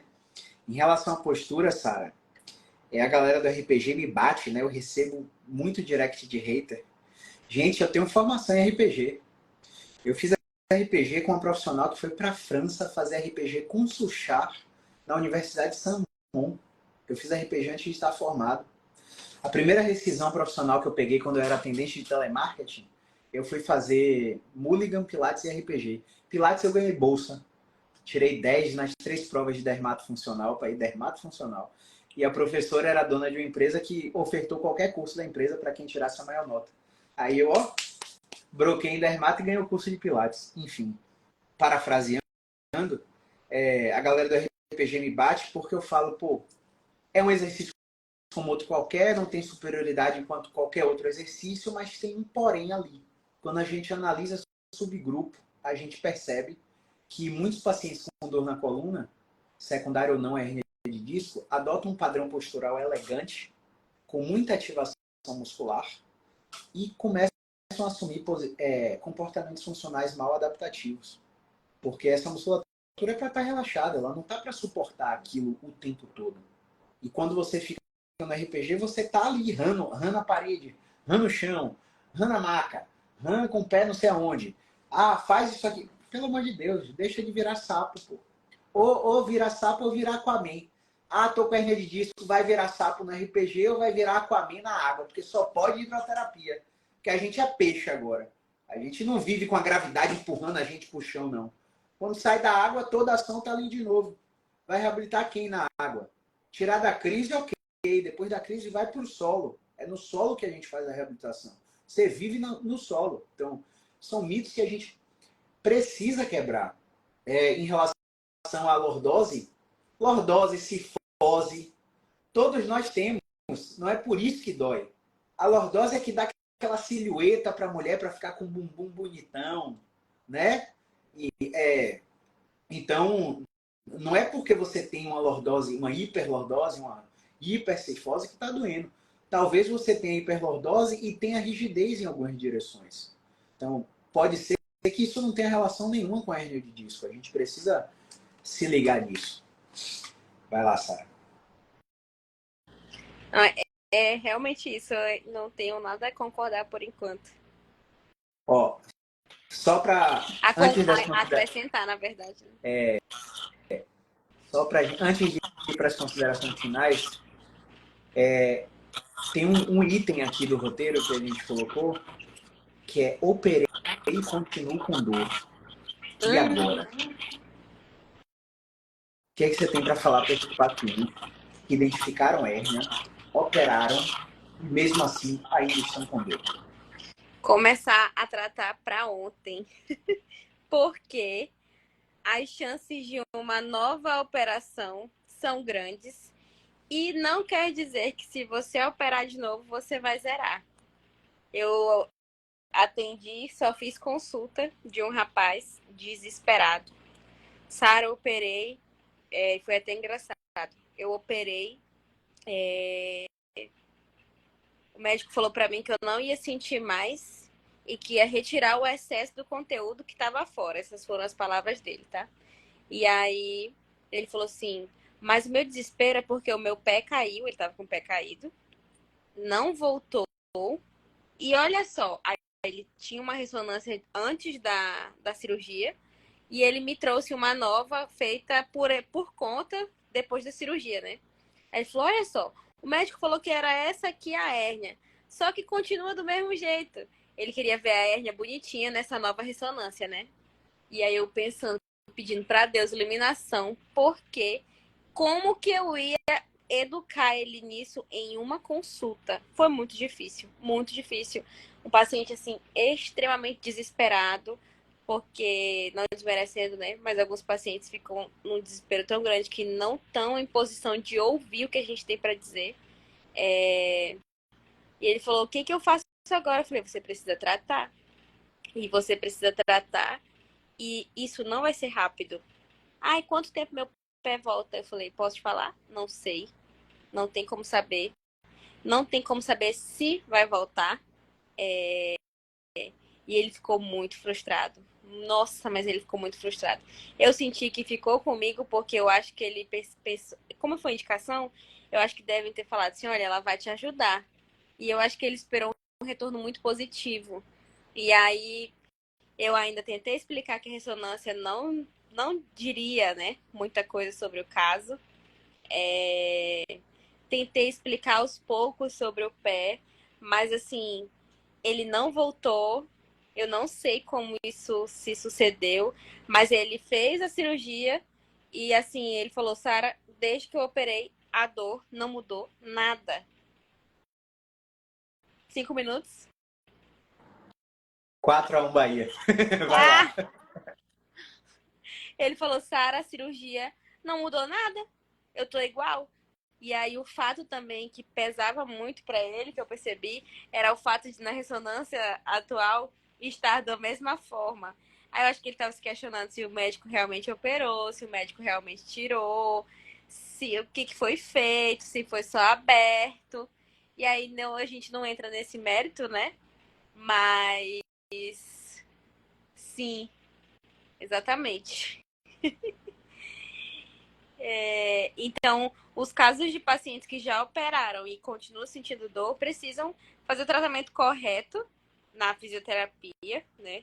Em alguns casos aí, talvez, dependendo do caso, né, seja necessário um acompanhamento médico para talvez, se necessário, dependendo da avaliação, uma medicação, porque a gente também não pode menosprezar quando o médico deve ser também, deve participar do tratamento. Mas operar de novo, que eu acredito muito que deve ter sido a opinião do médico, né? Ah, precisar operar de novo, não vai resolver o problema. Os estudos trazem, inclusive, que quanto mais reoperações, menos as chances de melhora, né? Exatamente. Rapaz, assim, a primeira coisa que vocês estão escutando essa live sobre hernia de disco precisam entender é que dor é uma experiência. E é uma experiência sensorial, você sente, e emocional. Você se emociona e você muda o padrão de pensamento. Desagradável associado a uma lesão que pode ser real, você sofreu um trauma, um acidente de carro, feriu algum tecido e por isso dói, ou pode ser potencial.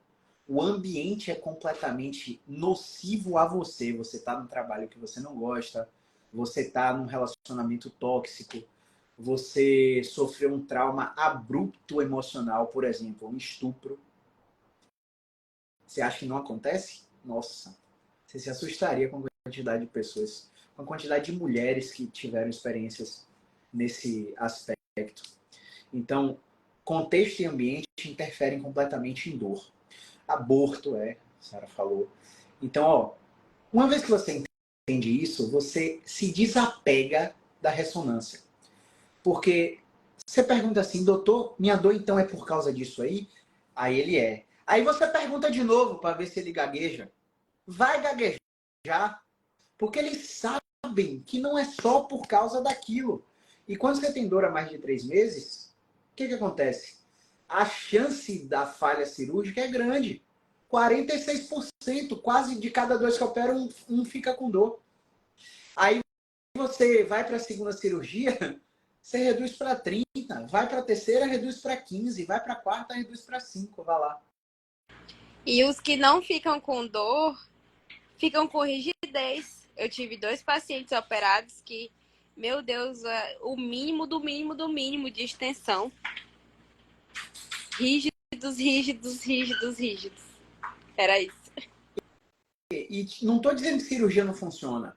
Cirurgia funciona muito e muito bem com um bom cirurgião, com um bom médico. Mas você precisa passar pelo processo e falhar no processo.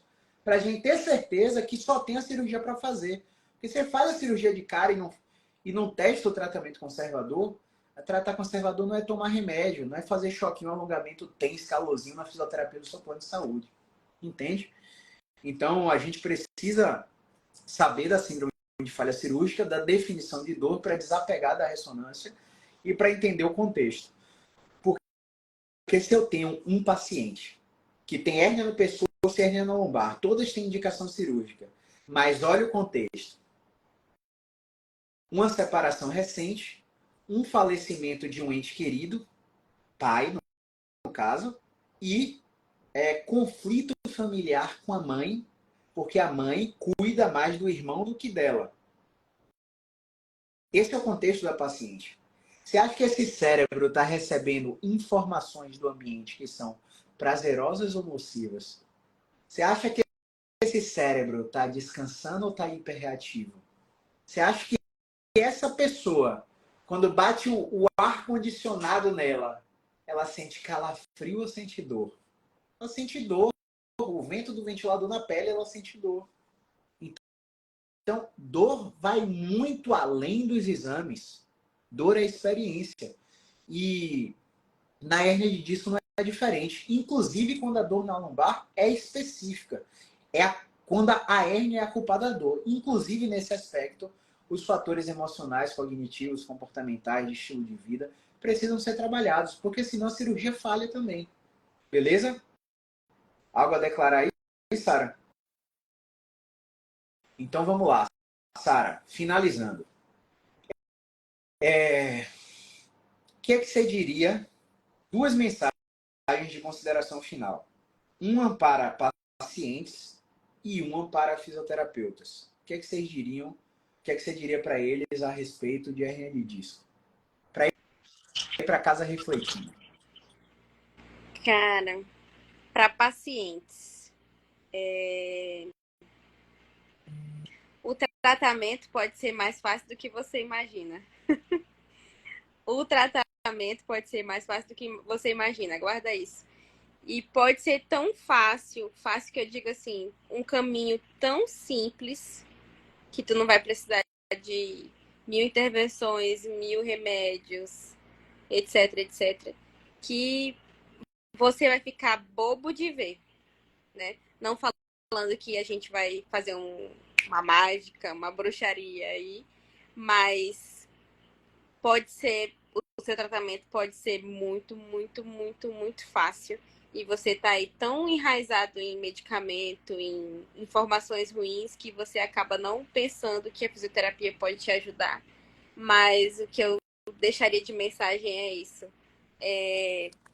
Focar menos falei isso para um paciente hoje, focar menos na estrutura e no exame de imagem e focar muito mais do que você pode fazer e não está conseguindo fazer, né?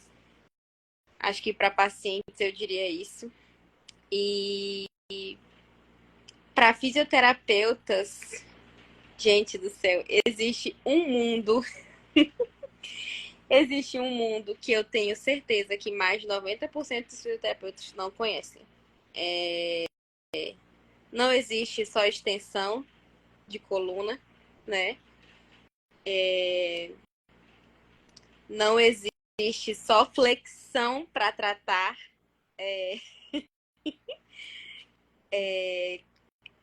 hernia de disco, né? E existe muitos exercícios que tu vai olhar e falar, meu Deus, eu posso colocar isso. Exemplo, um búlgaro, né? Sara, morria de medo e eu não fazia extensão em pacientes com crise de hernia de disco. Eu não colocava, juro para vocês. Então, falando para fisioterapeutas, existe um mundo totalmente diferente que você tem que explorar. Porque senão você vai se desesperar, chorar, se descabelar, falar Deus me ajuda, quando você não souber o que fazer, né? Eu até entrar no Be Expert com o Caio, eu era essa pessoa. Se fosse uma tensãozinha ali, eu tava, ó, rindo pros céus. Eu, inclusive, sinto falta desses casos. Mas o paciente melhorava rapidinho com extensão, 1, 2, 3 sessões. E era incrível que chegava muita gente e melhorava com extensão. Porque hoje chega muita gente que não melhora com extensão. E eu falava, uau! E aí, quando eu descobri o outro lado da moeda, eu falei, meu Deus! Eu lembrei de pacientes que eu deveria ter atendido de novo, queria ter atendido de novo, queria ter avaliado de novo. Volta aqui, meu Volta, paciente. por favor. Pessoas que eu deveria ter oferecido 3 meses de tratamento, eu ofereci 4 sessões. Eu queria ser band-aid, eu falava pra pessoa, não, olha, isso é muito fácil, muito simples. 4 sessões você tá zero. Eu vendia muito isso. Eu vendia muito, muito, muito isso. E, gente, não caiam na cilada de falar para o paciente. Na primeira consulta eu identifico, em 3 eu te entrego 0, ok e tal. Não adianta a gente estar mentindo para o paciente. A gente não trata tão express assim. E, e, e se você tratar, vai ser muito superficial. Hoje a gente sabe disso. A gente até apaga o fogo rápido, mas a gente não trata rápido. Então fica essa mensagem aí para principalmente pessoas como eu, eu era muito imediatista, muito ansiosa em relação ao tratamento com o paciente. Se o paciente no terceiro atendimento não melhorasse, eu já estava me descabelando. Me descabelando porque eu achava que em 3 tratava, segundo que eu tinha vendido no mínimo 4, no máximo 4.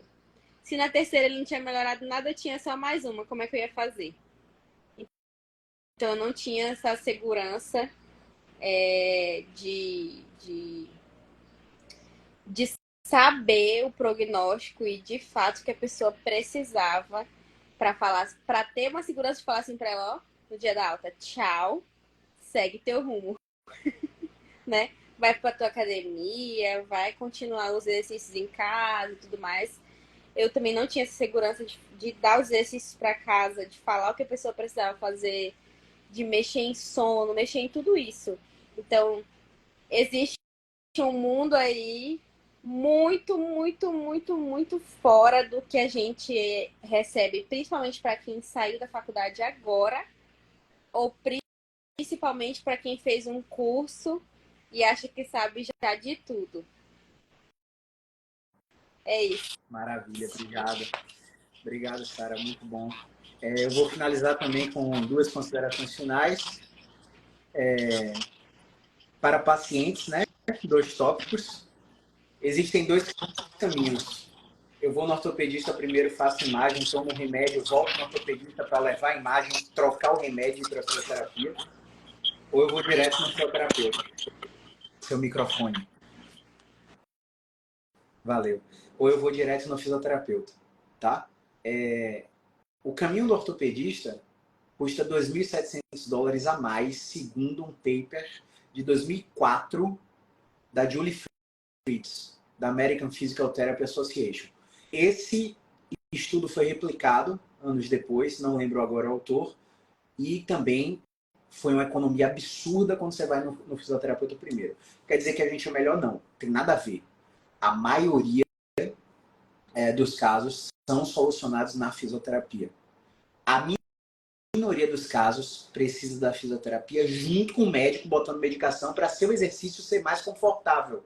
Porque tem reabilitação, por exemplo, de radiculopatias que são dolorosas. E se você tiver com o conforto da medicação que o seu médico de confiança passou, sua reabilitação vai ser mais tolerável. Tá? Então é importante. Existe uma parcela menor ainda que, além do médico e do fisioterapeuta, precisa do psicólogo junto, porque tem barreira de recuperação, que são os fatores que a gente citou aqui.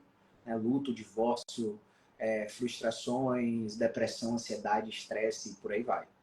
Porque o psicólogo vai agir nas suas crenças centrais, no seu comportamento, aliando perguntas especiais para você questionar o que você mesmo fala. E você vê o quanto o nosso racional, o nosso emocional não tem sentido. A gente faz um processo de imaginação muito grande e não faz o processo de racionalização. E quem ensina isso é o psicólogo. E assim, experiência minha, tá? Mais de 7.000 pacientes, quase 10 anos de formado. Existem pacientes que não aceitam a recomendação. Existem pacientes que aceitam. Os que aceitam têm uma recuperação muito mais rápida, muito mais efetiva e o resultado muito mais duradouro do que os que não aceitam. Então, abra sua mente para isso, para essas possibilidades. O segundo tópico da consideração final para o paciente é que é muito lindo te dizer que está inflamado e passar um remedinho. Só que você já tomou esse remedinho várias vezes na sua vida e vira e mexe, o problema volta. Faz sentido que você continue inflamado sem você ter uma doença reumática? Ah, mas eu nunca fui no reumatologista. O próprio ortopedista pede um exame de sangue, FAM, HbA27 e vários outros exames específicos para descartar artrite reumatoide, espondilite anquilosante, lúpus eritematoso sistêmico e várias outras doenças reumáticas. Se você não tem uma doença reumática, uma inflamação cessa de 3 semanas a 3 meses. Depois de 3 meses, o lugar que dói não está mais inflamado. E a dor no lugar é uma projeção do seu cérebro. Caio, o que é isso? Isso mesmo. A dor é uma projeção do cérebro no lugar que dói. Inclusive, essa dor aí na sua coluna não é um marcador preciso de como a sua coluna está. A sua coluna pode estar linda e estar doendo lá, porque a dor é uma projeção do cérebro naquele lugar. Então, eu sei que é difícil de entender, eu sei que conflita com tudo que você aprendeu, mas tente assistir, escutar, voltar, ouvir de novo, e você vai ver que várias situações da sua vida vai ter sentido isso que a gente está explicando. Para profissionais, eu não sei nem o que falar, tá? Porque, assim, enquanto você não tá do outro lado do game, que é esse game que a gente está jogando aqui, esses 9 profissionais que até agora passaram por essa jornada, a gente não consegue nem discutir com vocês, porque vocês não entendem a nomenclatura que a gente fala. É como se a gente falasse um outro idioma. Tem um cara na rede social, Thiago Brunet, que ele estava fazendo uma parábola num evento ao vivo dele, e ele falou assim, o filho dele perguntou, papai, quando eu crescer, você vai morar comigo? Ele, não. E a mamãe, não. E a babá, não. Quando você crescer, meu filho, talvez a gente nem esteja aqui. E o filho começou a chorar. O que é que eu estou dizendo assim? Você, fisioterapeuta, que não está do outro lado do game, você é um peixinho no aquário que não conhece o oceano. Ponto. Existem situações que você vai passar, que você vai ter que sofrer. E não é sofrer porque seu faturamento não está bom. Você pode estar com faturamento de 20 pau aí. Eu tenho um colega que tem clínica, que atende plano de saúde, pagando R$ 8 por sessão para o fisioterapeuta, que fatura 50 mil por mês nesse modelo de negócio. Você pode estar muito bem financeiramente. Se você está satisfeito com a parada, realizado com a parada, é outro processo. Você entende o que você está fazendo. Se você não depende de médico para viver, para ter paciente. Se você tem uma agenda forte, estável. Se você chega e bota o travesseiro na cama, caramba, fiz o melhor pelo aquele paciente. Né? É outra história. É outro game. Então você é um peixinho no aquário que não conhece o oceano. Então é como o filho do Thiago que não sabe como vai ser a vida dele daqui a 20 anos. Ele não tem. Na imaginação dele, os pais dele vão estar ali para sempre. São vocês que estão fora desse game. Beleza? Então, essa seria a consideração final. Algo a declarar, Sarita?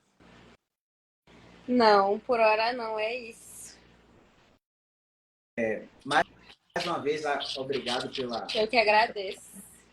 Ah, microfone. microfone. Obrigado pela sua correria, né? A gente sabe o quanto você atende aí no Pará e parar esse momento aí que você podia estar com a família para conversar aqui com a gente é muito importante para mostrar que a coisa não vem só de mim, né? Porque às vezes o cara olha de fora e vê, é Caio, mas Caio está em Salvador, está na capital, mas Caio, enfim, mas Caio isso. Não, a gente está mostrando 10 pessoas completamente diferentes de Caio, que vieram, que fizeram caminhos completamente diferentes, apesar de algum deles parecidos, que estão tendo essa mesma view, né? Esse mesmo viewpoint, esse ponto de vista. Então, mais uma vez, gratidão. E é isso. É isso, gente. Obrigada também a quem ficou até aqui, né? Acompanhou a live.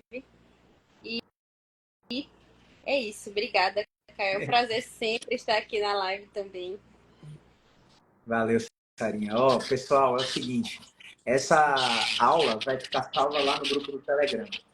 Microfone. Essa aula vai ficar salva lá no grupo do Telegram. Basta clicar no link do meu perfil e no botão Jornada Vencendo a Dor Crônica.